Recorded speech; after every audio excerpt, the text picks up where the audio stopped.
was one of the originals. Well, I used to sit down and talk to a gentleman named Colonel Wade. Donald Wade, and he was the one whose dream this was to have. And we kept on talking about him being a member of the school board. Somehow or another, it allowed him to go ahead and kind of trickle down to where we are today.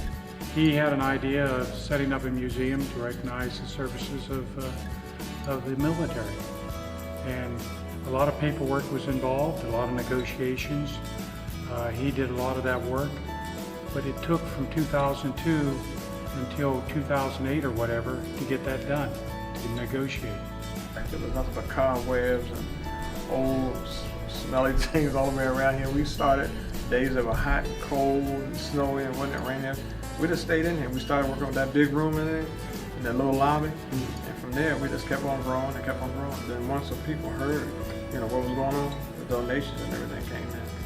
Once that one room, that very entrance, and the entrance where that you go into the museum, that was the museum when we first started. That was the first thing that was done. It was the first place to go, and that was the first place that the public could come. So when we had an event in August, a little over 5 years ago, that event was the first time that I think most of them believed that something was actually going to take place. People take for granted every day what we have today. It was just, handed down to them, but it was sacrifice from a lot of people. Put their lives, beginning in the Revolutionary War with the founding fathers, they could have just sat back and lived comfortably. Most of them were wealthy men to begin with, but for them to put they would have hung. They would have hung if we had not prevailed. Well, it's not just my family. It's all the veterans for all. People.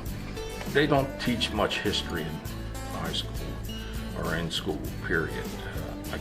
They gloss over things and pretty much give a Hollywood version of it. But if people really study it and see how things really were and the reasons for people doing it, and you got to use not today's 21st century reasoning and thinking, how people thought back then and how people lived, and that's why they thought that way, and the reasoning for doing things. They would have a better understanding of really, of the country, how the country is today. Is an acquired taste? I think it is. You have to show interest in a particular era of the American history.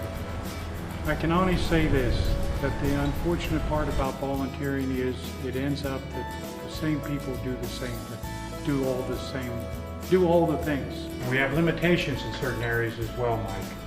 For example, I've had both knees replaced, so I can't get on a ladder. So I don't do the ladder work. Ace Kid does the ladder work, or somebody else does the ladder. On the other hand, I have two good shoulders, so whenever we need somebody to hold something, I hold them up, and Ace doesn't. And that's how we get through it. We would like to have more traffic, obviously, than what we have. And each day is different. It's just, it's like you open it up, and you might have 1 or 2 people that come by, and then again you might have 30 or 40. It's hard to be against veterans and our history. And it's one of the few things that can take place in the county and there's not a controversy over.